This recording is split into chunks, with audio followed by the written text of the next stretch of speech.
Hello and welcome, Transformation Talk Radio listeners and podcast listeners everywhere. My name is Ellen Stewart, and I am the pushy broad from the Bronx.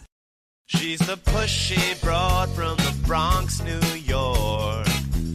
Follow her voice, a straight dog is nice. She's the pushy broad from the Bronx, oh yeah. Don't be surprised if you want to listen twice. Make decisions, find the right choice. Know yourself better, find your own voice. It's okay if you need help today, cause everybody needs a little push. From the pushy broad from the Bronx, New York.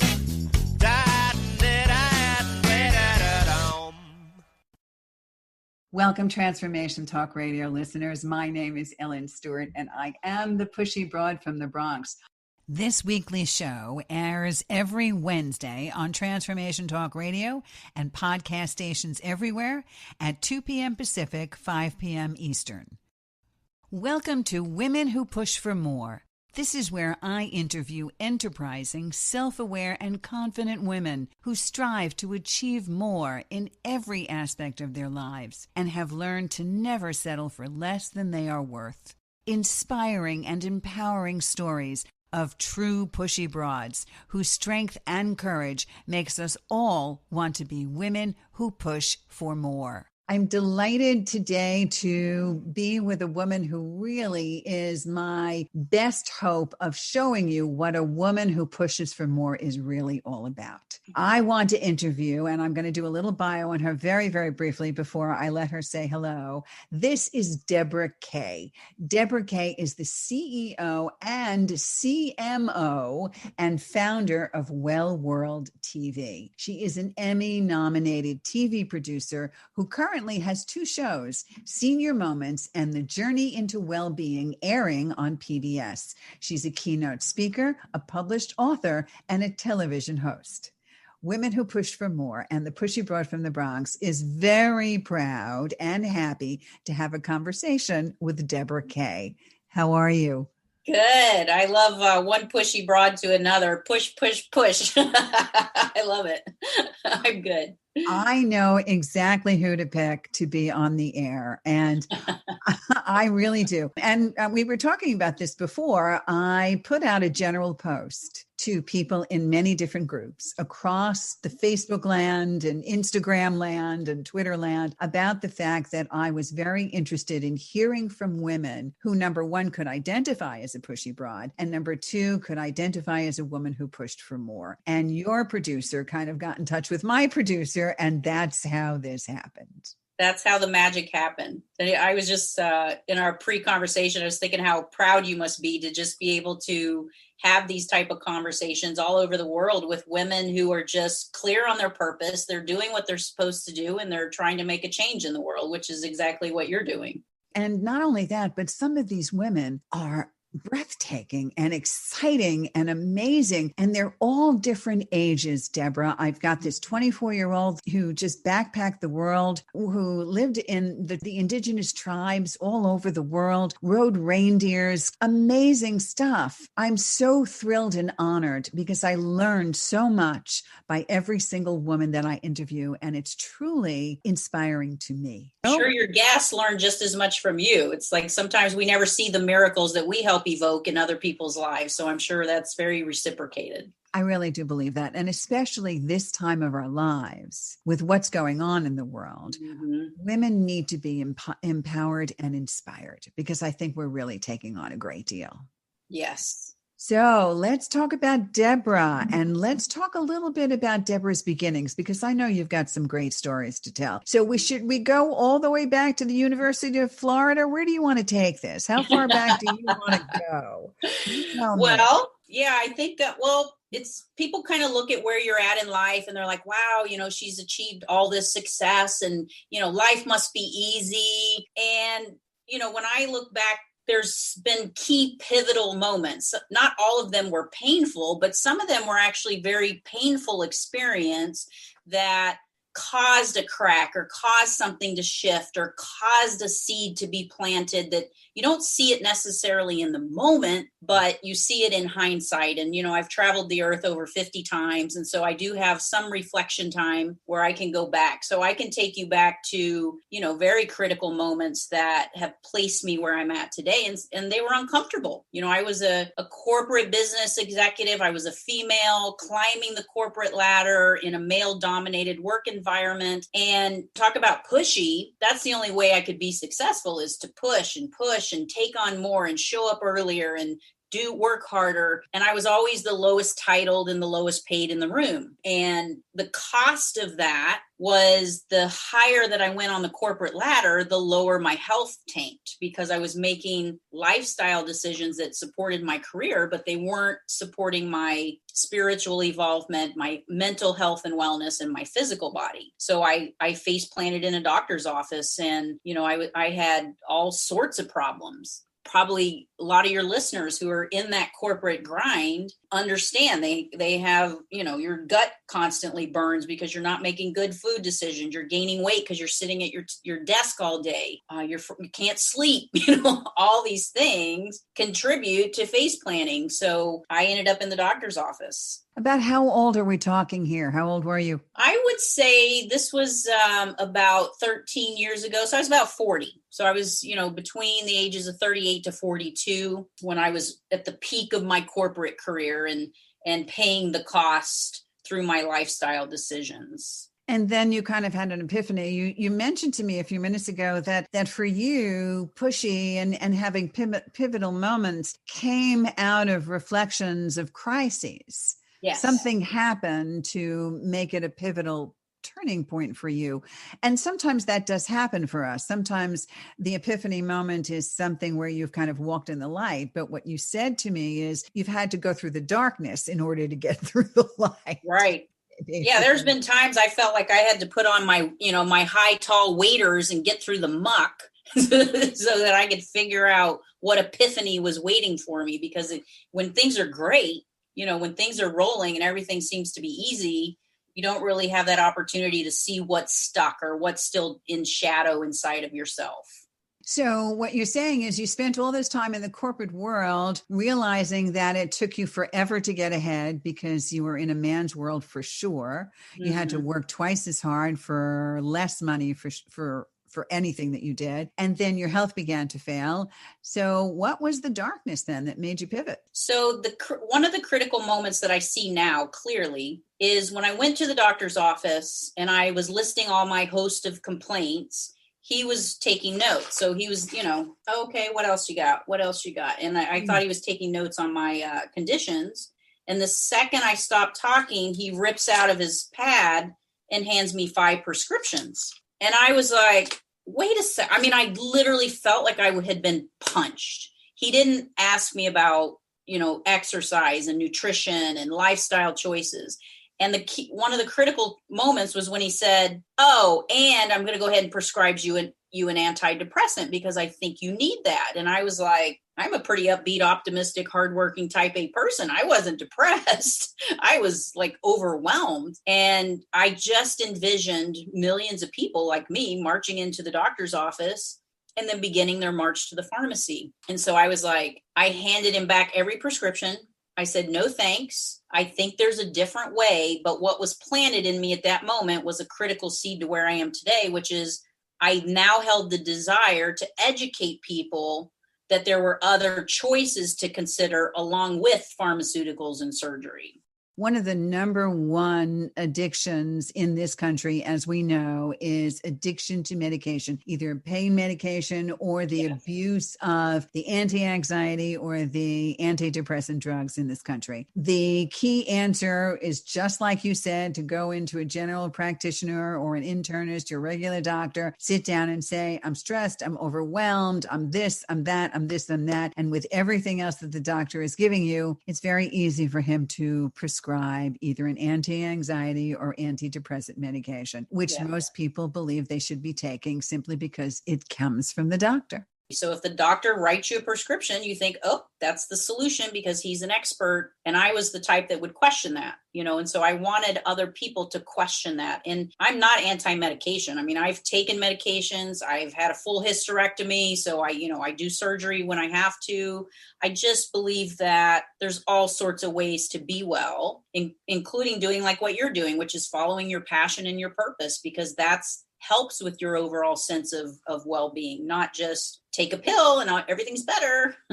That's right. And it's also understanding that sometimes medication does work, but it's not the only thing that does work. And understanding that it doesn't mean that it's going to be a fix. Nobody is going to cure that. And a pill certainly isn't going to make the whole problem go away. So if it works for a limited time, that's a wonderful thing. Not to abuse it is also a wonderful thing. But understanding as well that there are alternatives, just like you said, and you've made your next career all about that there are other ways to feel the way you need to feel. So take us from there. What happened? Well, I went back to work because at that time I didn't know my life had changed so significantly. And my mantra at the time, and I was in the motor oil industry, and I was like, I kept saying to myself, if I work this hard for myself, there's no way I could fail. And so I had a 2-year exit strategy. So I was getting ready to take my big entrepreneurial leap. So I was trying to pay off my debt, minimize my financial risk, make sure I was saving just so I could kind of pad the net a little bit. The next moment hit when I went in for my annual evaluation, which now, at the time it was painful because they were like, we're flattening the organization. You're the highest potential. We're going to give you this little token salary raise. You're going to take on the responsibility of your boss, but you're not going to get the title, unfortunately. And all of a sudden I was like, 2 years turned into 2 weeks. So at the time I was so angry. And now I see that boss was my greatest gift. Exactly. It caused enough pain where I said, you know what, I'm out. And I took my leap. I didn't burn a bridge. If you're going to make that big leap in your life, don't burn a bridge because you might have to go crawling back, which I thought I might have to. And I took my leap into the health and wellness industry, which is where I wanted to be. It's amazing. You were in the motor oil industry. I mean, that's unfathomable to I me. know. Really? I mean, really, what were you doing there? Just give us a quick rundown. How does someone get there like you? Where does that come from? Well, I was in marketing, so I lived in a small enough area that they didn't have a lot of big corporations. And so Valvoline Motor Oil was based in Lexington, Kentucky. And so I started after my daughter went into school, because I was a stay-at-home mom right out of college.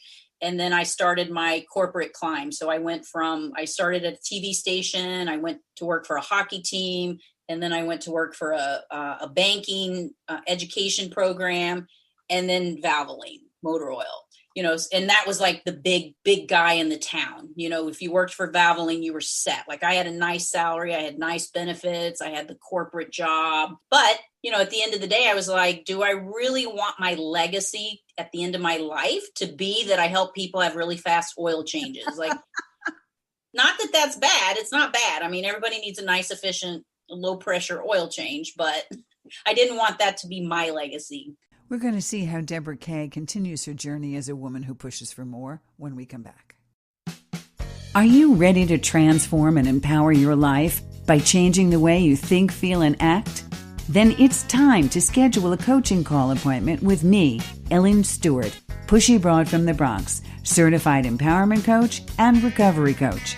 My style of coaching is part cheerleader and part drill sergeant, always in your corner and at the same time giving you the push you need to truly move forward and exactly what you need to take command of your life.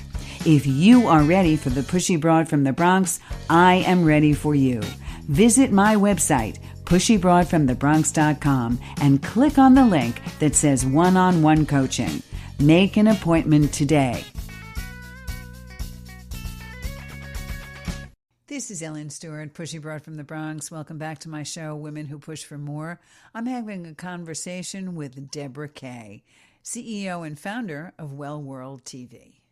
So are you born and raised Kentucky girl? California, Missouri, Kentucky, and now Florida. So, but I did spend 20 years in Kentucky. So yes, I have definitely that in my DNA. Where in Kentucky? Lexington. All right. So there you were in Kentucky and raising a family, you said? Yes. Tell us a little bit about that. Yeah. So I went through a divorce, and that was part of the paradigm of me crashing and burning in my corporate career too, as I was a single mom. I was stable in my marriage. He had a comfortable job, but we weren't happy, and it wasn't going to work out. So the question that I asked myself at that time is, would I rather have my kids grow up thinking this is a normal, healthy relationship because that's what we're modeling? Or would I rather have them see me try to find love or a good, healthy relationship, possibly fail, but, at least see me make that effort to establish something healthier? So I took the leap. How long were you married? Well, we were together 12 years. We met in college. We dated. We were officially married for 9 years, but it was a 12-year relationship. How old were your children when you divorced? So my daughter I was waiting for her to stabilize. So I felt like when she went into kindergarten that there was more to her life than just our home. So that was when she went into kindergarten, I left the marriage. So here you were, and now you are breaking away from your career, a divorced person. Yes. Which was especially hard because you really took a risk. You had something that was there and that was in front of you. But if it doesn't sit well with you on the inside, if your gut is telling you there is more and you're not happy, you're no good to anybody until you follow what's in your gut. Yes.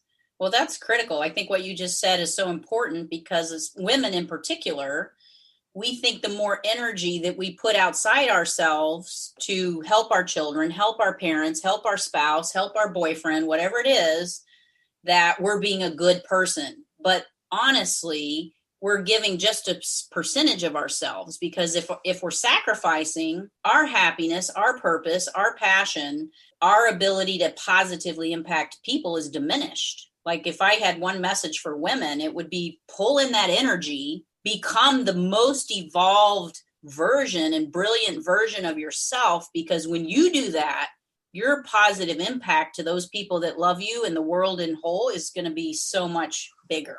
Remember what it's like when you're on the airplane and the flight attendant tells you to put your oxygen mask on first before you're helping another human being. You always have to look at it that way. There's no question. But women get scared because they feel like selfish is a bad thing. And we're not talking about being selfish. We're talking about keeping the focus of attention on yourself, being the best person you can be, which automatically means the people around you will benefit from it. Yes. We change, the world around us changes. And as far as we know, we only have this life. So why live half a life? I always say to myself, be the best person you want to be, and you will automatically bring that to everybody else around you. So here you are, you let go of a marriage that wasn't right for you. You let go of a job that wasn't right for you. Now what? Manage, right? It's like, obviously I survived. Now what? So I was with somebody at the time, and he was a massage educator. And so I started researching the spa and massage world, and I saw that the attrition rate for massage therapists was very high. And there were two reasons: physical burnout, but also business naivety, because they didn't really know. They went to school to learn massage. They don't know how to run their practice. And so we came together and said, let's create an education and consulting business that's focused on the spa and massage world. I'll bring the business part. He can bring the massage education part, and we'll go transform the industry to the best of our ability. So that was my leap. I went from 6 figures to nothing. And from there, and it wasn't always fun. You talk about painful moments. How about I'm the business Sarge telling this massage therapist, get on the phone, make some sales calls. It wasn't all fun and games, but it worked. We traveled all over the world. We visited some beautiful massage places and properties. I started to do some consulting. So I put my business hat on and was consulting. But there's another critical piece to this. I was moving in the right direction, but I always still knew I wasn't doing what I was supposed to be doing yet. So it was a good transition, but it was still that sense of, this isn't what I'm supposed to be doing. And you didn't yet know what that was, right? No.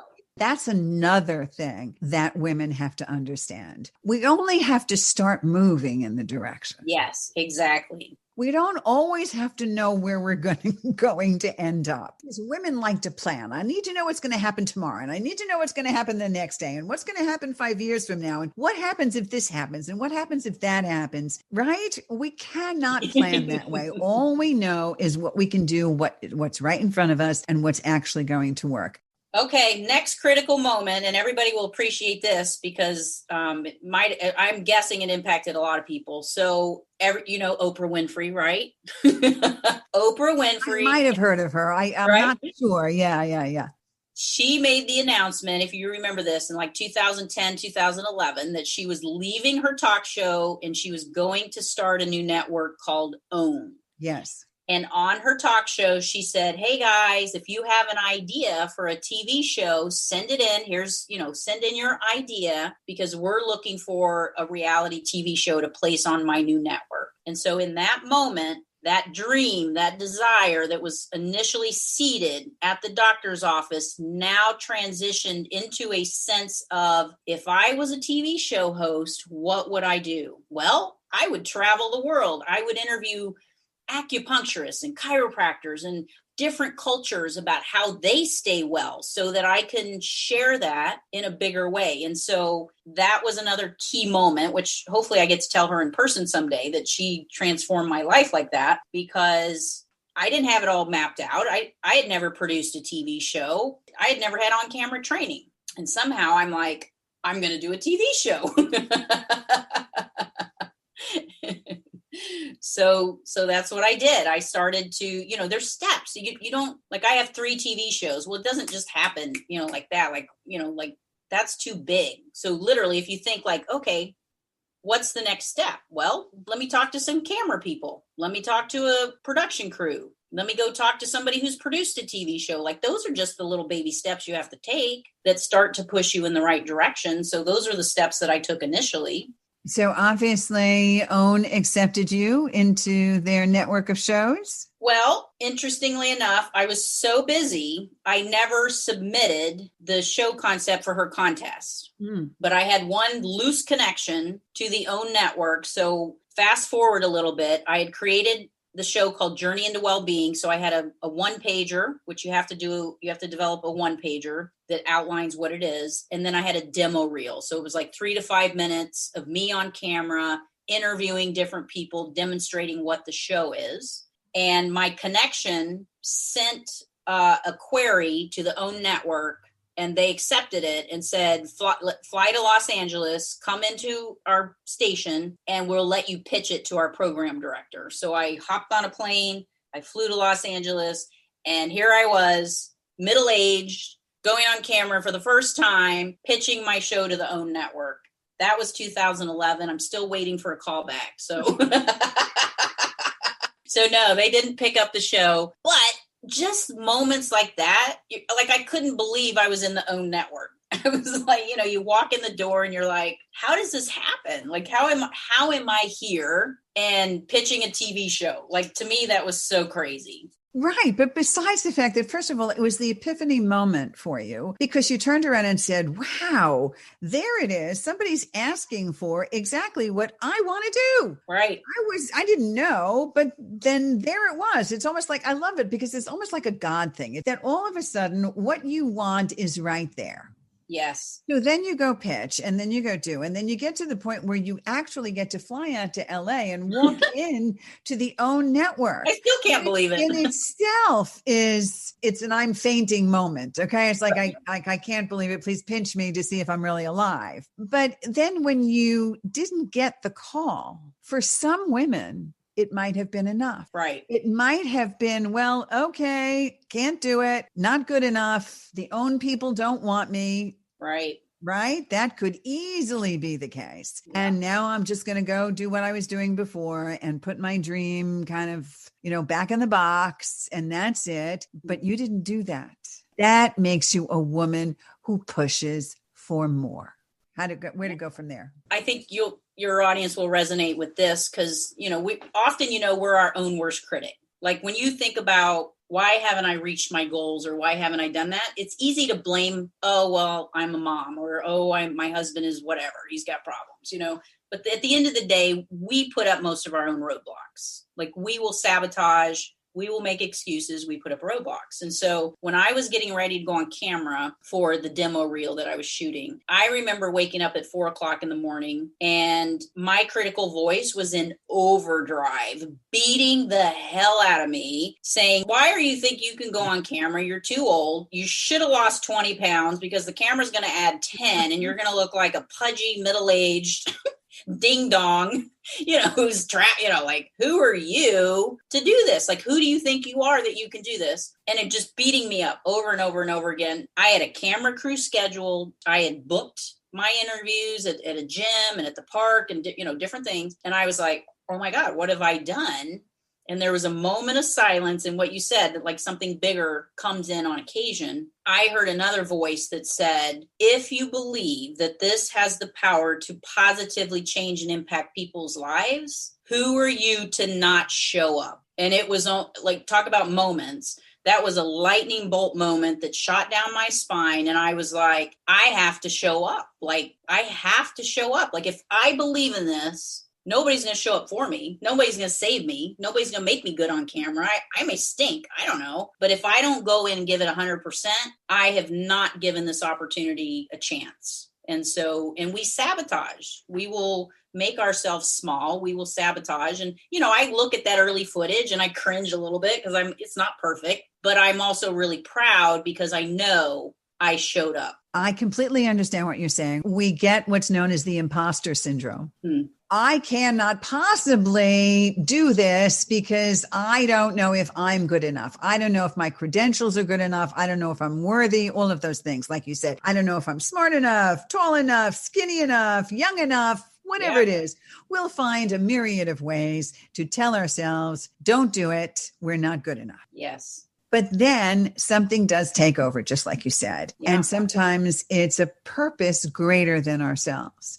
And for me, it has always been my why. Why are you doing this? Not what you are doing, but why are you doing this? And if you constantly see your why, the universe just takes over. Whether it's God or the universe or whatever, but you had that moment and you obviously went forth and did what you needed to do. So have you looked back since then? Well, as a result of that showing up, I can credit probably almost all of my film production success because I showed up in that 1 second. And so PBS did like the concept. I took the exact same kit I had taken to the OWN network to PBS. And they said, we like you. We like this concept. You bring us a show and we'll broadcast it. So now all of a sudden I'm creating a TV show and I'll fast forward a little bit. So I have, independently produced 3 television shows. 2 of them were picked up and broadcast and are still being broadcast on PBS years later. I had all these great signs that I was on the right track because you don't find content like this. If you turn on your cable network, where are they interviewing an organic farmer or an integrative medical doctor or visiting the state park? And I held this vision that there were all these brilliant personalities and places that needed to be showcased, but you don't really find that type content, on TV, even today. You get the doctor talking, talking head doctor show interviewing, but where's that in the moment, like down in the dirt with the farmer picking the greens off of the farm and listening to her tell the story of how she transitioned from conventional farming to organic farming, knowing that that's going to inspire farmers, hopefully all over the country to follow in her footsteps. And so I did it, and I produced my first show for PBS called Journey into Wellbeing. And then I produced another one on healthy aging, which we were talking about pushy broad. You said sometimes has a negative connotation and you want to transition that and saying, that's a positive personality trait. Well, my second show was called Senior Moments, and people were trying to talk me out of that title because they're like, it's such a negative connotation. I'm going to interview seniors that are having fantastic moments. And so I wanted to flip that word and make it into a positive. So when you were talking about the pushy broad thing, I was totally resonating. You're absolutely right. I love that. So tell me, what have you learned from the shows that you've produced? What life lessons do you take with you? Well, just being able to travel and interview people and showcase them was so meaningful to me because I felt like I was contributing in a bigger way. I posed myself as a health explorer. I wasn't the expert. So I was finding the experts to feature in a way that would educate the viewer and inspire them to think about things differently. So I broke into tears several times during my interviews because it was so overwhelming to hear people share their story and think that you contributed to that in some way. So that was very powerful. But there was another critical conjuncture. I saw the barriers in traditional television. So it's time consuming. It's very expensive. Getting picked up by a network is like 1 in a million. And I was meeting all these amazing people. And I felt like I started to leave people behind because I couldn't feature them in my 4-segment TV show that would take me 2 to 3 years to produce. And I was like, okay, I think I can change the world in a bigger way. And if I keep producing TV shows at this pace, I'm going to be in my 90s before I have enough content to actually impact anybody. So in 2018, I started to think, how do I remove the barriers? So if somebody holds a desire to up-level, share their message, share their brilliance, they're not going to follow this path that I did, more than likely. How do I remove the barriers so they can share their message in a bigger way? And that's where the seeds for Well World TV started to form in my head. Okay, so you still have the shows on PBS. Yes. Yep. You've learned from PBS that you were able to bring some amazing people to the surface. Yes. And to get their message across, which also helped to kind of reinforce your message that you had more to give and you had to do it in a totally different way. Yes. So how does one actually start that process to their own, TV network? Is that what we're talking about? How do you go from producing a TV show to starting your own network? Right. And I know you're not Oprah. I know that. So how, really? Well, I'm just, my nickname, some people call me the bulldozer. Pushy broad, bulldozer. Absolutely. Absolutely. I know that you're a pushy broad. I mean, really, come on. I know that in the kindest way possible.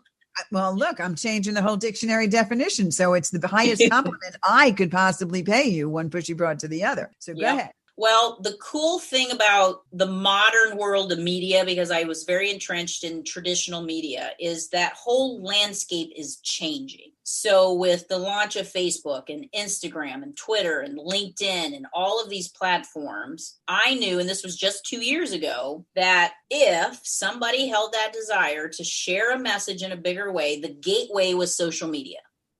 Anybody can start there. It's not going to break the bank. They could literally, if they put a little thought into it, they can have their own interview show within a week, and be, here we go. I have my own interview show. I'm the host, and they're ready to rock and roll. So I knew the gateway was social media. That didn't exist, 10 or 15 years ago. So today's world, you can have your own show in a heartbeat. And I have onboarded hosts to the network who have never pushed the record button.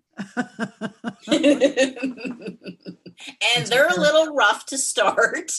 It's really amazing, though, isn't it? It's really amazing. Yeah. It never ceases to amaze me. Okay, so tell us all about Well World. Tell us all about it, what it's like, what it's done for you. Give us an idea.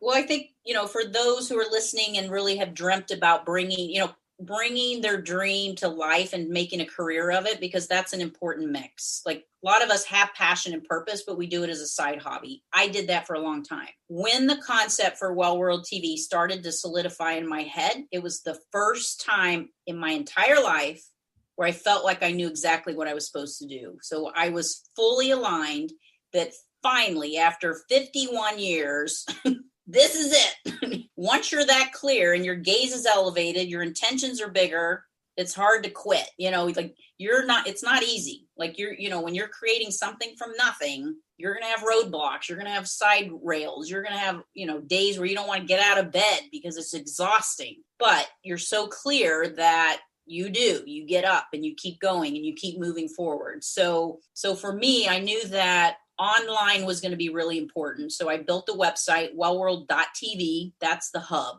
I knew my non-traditional distribution channels would be social media. So once a host starts to upload their content into the website, we push their content out to social media. So it goes to Facebook, it goes to YouTube, it goes to Instagram.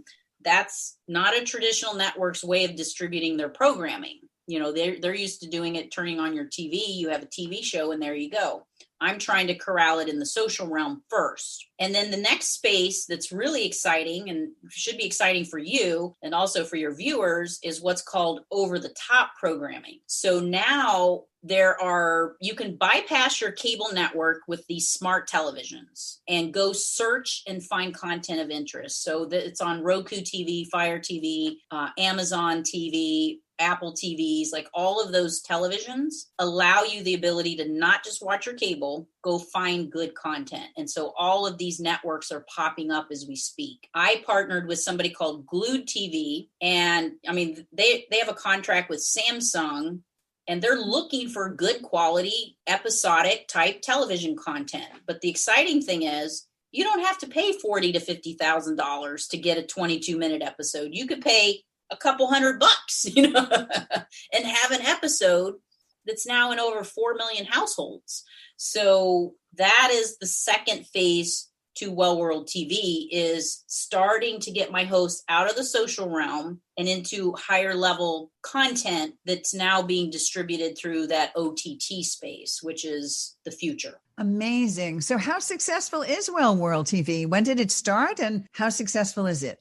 Well, I feel like a transitional moment for entrepreneurs, and I was doing an Instagram live about this morning. So for those of you who have traveled the entrepreneurial path, there's critical moments to your long-term success. So a lot of us have an idea for a business or a concept or something, and it just stays there. Like we don't take the action steps to actually bring it to life. So the first step for entrepreneurial success is when you see it come to life in the physical world. And so a year ago, my first draft of my website launched and went live.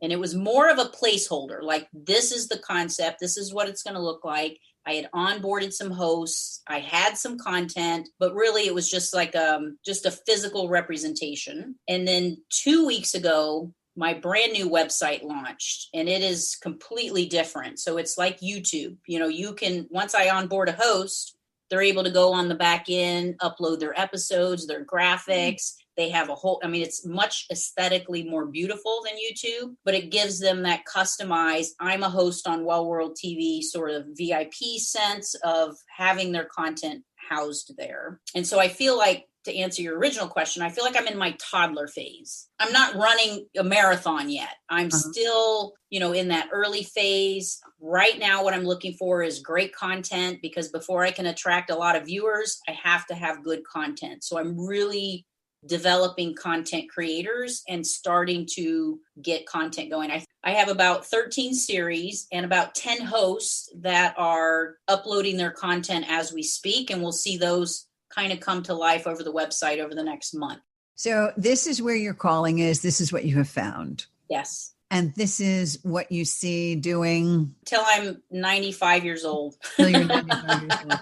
Okay. And what would you describe as the mission of Well World TV, if you were to put it into a few words? I would say to draw together a collective of like-minded people whose gaze is elevated and want to join a platform to inspire people's healthy transformations. So the kind of hosts that are with you currently, what kinds of people are you attracting? This is the fun part, because I haven't actually advertised. So I feel like, again, there's a higher sense of who's showing up, like who's just showing up. So I have Ayurvedic doctors. And another thing I love is the diversity, like the level of diversity that is showing up naturally to me is just amazing. Like I view people as souls, not as height, weight, age, color, any of that. So I have mindset coaches. I have Ayurvedic doctors. I have chiropractors, anti-aging doctors. I have meditation teachers. I have a PT who does medical grade yoga,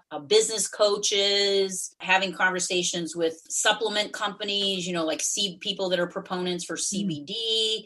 I have one gal who represents the HPV Alliance. And so she just does Laughs with Lillian is her show in New York City. And, so it's just all these bright lights. I just view them like as bright lights are just showing up kind of organically and will be the first round of early adopters for the network. And we'll be right back. Are you ready to transform and empower your life by changing the way you think, feel, and act?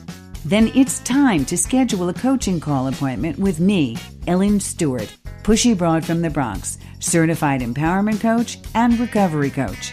My style of coaching is part cheerleader and part drill sergeant, always in your corner and at the same time giving you the push you need to truly move forward and exactly what you need to take command of your life. If you are ready for the Pushy Broad from the Bronx, I am ready for you. Visit my website, pushybroadfromthebronx.com, and click on the link that says one-on-one coaching. Make an appointment today. Welcome back. I'm Ellen Stewart, Pushy Broad from the Bronx. This is my show, Women Who Push for More. I'm having a conversation with Debra K, founder and CEO of Well World TV. We're talking about her budding new network. Let's continue the conversation. So what have you learned from this? Give us some words of wisdom that we can pass on about how you've pushed in your life and the kinds of lessons that you've learned. I would say one of the most critical things I've learned is that don't wait until you think it's perfect, because I tell my hosts all the time, if you're not a little bit embarrassed or a lot embarrassed of like your first video attempts, you waited way too long. Because I see people wait. I see people wait to get the right equipment. I see people wait to get the right look. I see, I'm not quite ready yet for this. And it's, again, that's that self-sabotage. And the best thing you can do is just take the next step. You don't have to go for the gold nugget right out of the gate. Just take the next step. Just practice. If you dreamt of sharing your message on video, just capture yourself on video. Exactly right. I can also relate to this from firsthand experience. For me personally, 3.5 years ago, although I had done regional radio for a while and I'd done commercials on radio and I'd done audio books and all of that, the whole video medium was something new to me, but also the podcast medium was new to me because radio is not podcasting. And I have been a coach for 11 years and I've been in, recovery treatment for 16 years. And I was working with one of my clients. My clients and I had parted ways. We were ready to go. And she turned around to me and she said, Ellen, I wish I had you in my ear when I needed you. And I was like, and she said to me, you should do podcasts. And I was like, wow. That was your Oprah. Wow. There, the angels started to sing, the sky opened up. There it was, the light bulb over my head, the whole thing. It was that epiphany moment, genuinely an epiphany moment. And that was in 2016, or like you said, a powerful year for you, a powerful year for me as well. Yes. And, was a tough thing. And also I came from working in a very highly paid position. And then all of a sudden that was gone. That was completely gone. And I did my coaching kind of on the side and in kind of a part-time thing because I loved it and it was a passion, but it wasn't a full profession. It was a part-time profession. And then I said, you know what, coupled with that and the things that I can impart upon people, I went into podcasting. So I did that and I have been doing that successfully for 3 years. And then I realized that there had to be more because it wasn't enough for me only to do that. I had more of a message to send, not only with the people that I was talking to, but the message that I needed to send on my behalf, on my own behalf.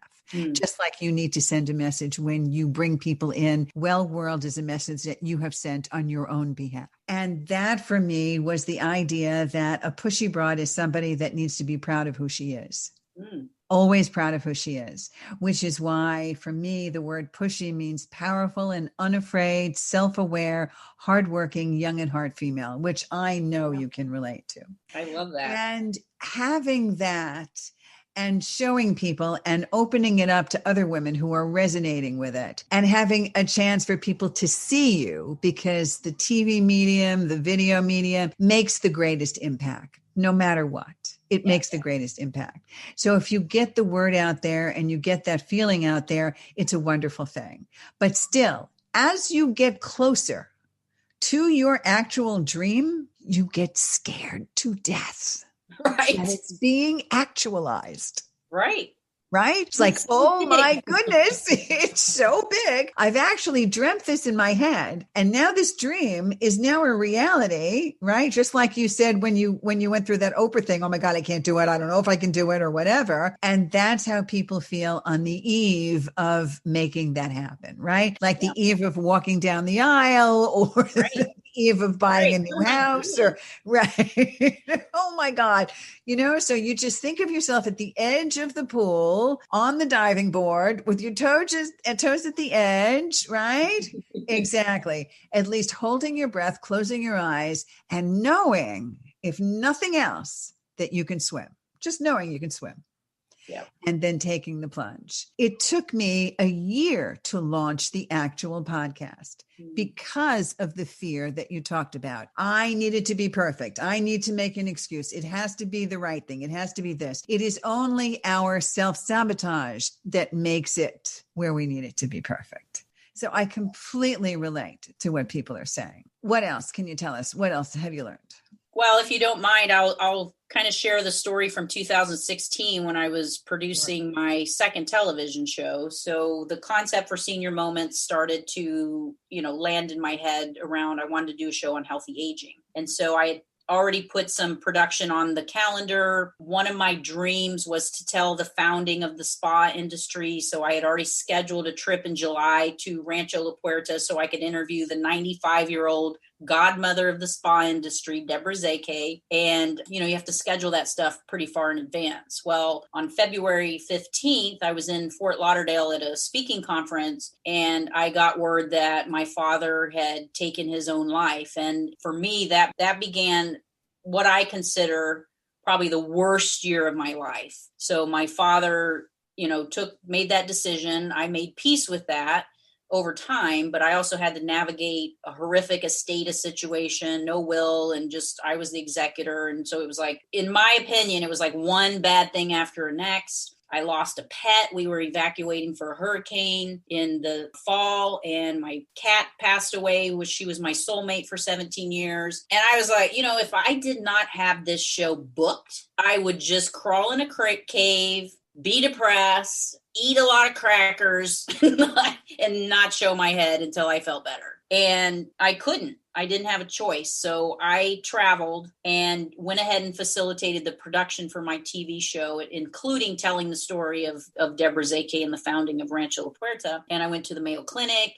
I went to Dollywood. I went to all sorts of great places to highlight seniors having great moments. But I didn't feel like it. I can remember being in Minnesota at the Mayo Clinic and telling my creative director, the camera guy, said, I'm just not my best self on camera. Like, I don't feel like I'm doing justice to this concept. I had a horrible year. And then it was in the spring after the show was launched that I found out that the segment on Rancho La Puerta had been nominated for an Emmy Award. And it was just one of those moments where it was like, out of the darkness, if you can just keep going, keep your gaze elevated, keep doing what you're supposed to do, there are bright moments that come out of the darkness. And for me, that's a pivotal one, not only because I wanted to tell that story so bad, but the fact that it was acknowledged in such an amazing way, that was a moment for me.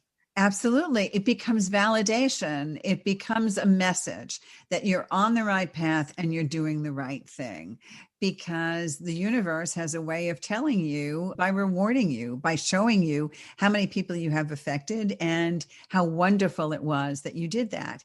It also gave you the healthy distraction you needed to pull you out of the depths of grief and depression, so that you didn't spend the next 2 years in bed with a cover over your head, taking the antidepressants that the first gut doctor wanted to give you from the beginning, right? So how do you feel about health and wellness? How do you practice that and live that in your everyday life? What kind of a regimen do you have that you tell your listeners to have? Who are you, Debra? What do you do? Well, it's so funny because when I first started to think about creating Well World and my TV shows, I was like, well, you need to have a definition. You need a definition of what health and wellness. So I was like, okay, well, let's see. Okay, there has to be a certain level of fitness. You have to eat a certain way. You have to, it's like I started to make a list and I was like, well, wait a minute, maybe that diet doesn't work for somebody or that fitness program doesn't work for somebody. And I got so clear that, if there's over 7 billion people on the planet, there's over 7 billion definitions of what well-being really is. So my job was only to get as much information out into the world as possible. And so that people can look at, maybe they looked at 100 segments and only 3 of them will resonate with them. That's great. Take those 3. So to me, it's just a matter of what makes you feel well. Is it following your passion and purpose? Is it being in a healthy relationship? Is it doing hardcore weight training and functional, workouts? Or, maybe it's doing yoga and taking gentle walks by the ocean, So, I think for everybody, it's just a little bit different. So how is it different for you? Give us some tips as to how you live your best well world. Well, movement has definitely become a part of my life. I like to work out and do hot yoga and things like that. So when the world shut down, I'm fortunate because I live in South Florida. So every day is pretty spectacular. So I get out and I move my body at least 5 days a week, 3 to 4 miles. I go to the ocean. I look at it. I have a sense of starting my day right.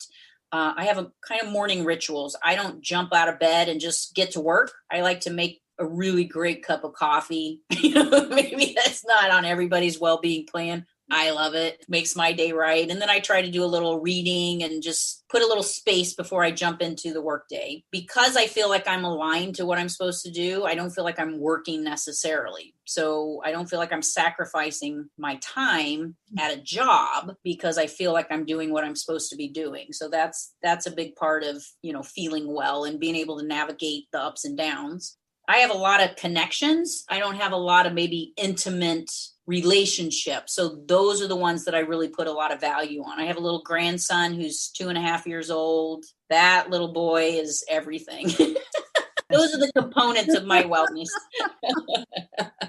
That's fantastic. And the fact that you tell me you're a grandmother is really interesting. So whatever you're doing, it's really, really working. It's a marvelous thing. Any special diet that you can share with us? Anything that you do? Well, I kind of have the 70-30 philosophy. So 70% of the time I watch, and for me, because I've had food allergy tests, I know I have a gluten sensitivity. I know I have dairy. Like if I eat dairy, I can feel it all up through my sinuses. And so I know I have a negative reaction. So I try to watch gluten, dairy, eat a little more plant-based during the good times, the good choice time. And then when I'm off the rails, I like nachos and French fries. But there's a healthy balance in that. So if I start to head down the road of too many nachos and French fries, I can feel it in my shorts. Then I just go back to the other side of the fence for a while. Well, I know that your viewers and my listeners and my viewers are very interested to hear about what Debra K does specifically, because not only do we want to know what's happening with the hosts that are going on and how you are as a CEO and a CMO and founder, but who you are personally is really important to us. And certainly your journey and your entire development is something that is very much something we can resonate resonate with. So that's a beautiful thing. Thank you so much. You don't mind. I have one more tip, because this is a critical, Yes. especially if you're a little bit older. So if you're 35 plus, sometimes things start to get off inside your body, and it doesn't matter how hard you work out or your nutrition plan, you're just off. So I would recommend, and this changed my life a lot, to go to like an integrative anti-aging sort of functional medicine clinic, have very intensive blood labs drawn, because they will show you your hormones, your food sensitivities, your vitamin levels, because those things you can easily address, and they just almost bolster all of the efforts that you're making externally in your fitness and diet. Because a lot of people just think, especially at our age, I'm over 50, so I can tell you my hormones are out of whack, naturally, and that will sabotage fitness and nutrition. So get yourself straight on the inside, and then yes, make the efforts that work with you on the outside, such as food and nutrition and, connectivity and soul level development. And work just as hard about pushing yourself to get the stuff well on the inside as you do when you push yourself on the outside, is basically what you're saying. You said over 35. That's 70% of my listeners on Transformation Talk Radio. Go out and get the kind of checkup you need, especially now. You have to be in great health, because it really helps us in this world and what's happening now and as we go into a new year. So the healthier you are, you're saying, yes, the better we'll be. All right. Yeah. One final word to our listeners today. One final word from you, Debra. I would just say that, if you are in that moment and you don't feel like you're doing what you're supposed to do, hopefully you took some thread of inspiration from my conversation with Ellen today on just take the next step.